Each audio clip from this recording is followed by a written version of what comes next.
भारतामध्ये median age 28 ते 30 वर्षाचं आहे। याचाच अर्थ असा की वर्किंग पॉप्युलेशन जास्त आहे। वर्किंग पॉप्युलेशन जास्त म्हणजे इन्कम जास्त, आणि इन्कम जास्त म्हणजे कन्झम्पशन जास्त। आणि हा जो डेमोग्राफिक ॲडव्हांटेज आहे याच्यामुळे भारतामध्ये प्रचंड प्रमाणात कन्झम्पशन चालू आहे।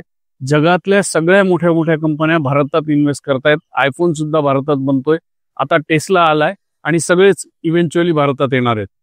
सो हा डेमोग्राफिक ॲडव्हांटेज जो आहे याच्यातनं फायदा करून आपलं वेल्थ क्रिएशन करायचं असेल तर प्रत्येक एनआरआयनी भारतामध्ये गुंतवणूक केली पाहिजे। एनआरआय साठी काय संधी आहे आणि कुठे आपण गुंतवणूक करू शकतो हे सांगण्यासाठी 6 सप्टेंबर पासून मी येतोय ऑस्ट्रेलिया आणि न्यूझीलंडमध्ये। 2 महिने मी या प्रांतात असणार आहे आणि त्यावेळेस तुम्ही मला समक्ष भेटू शकता।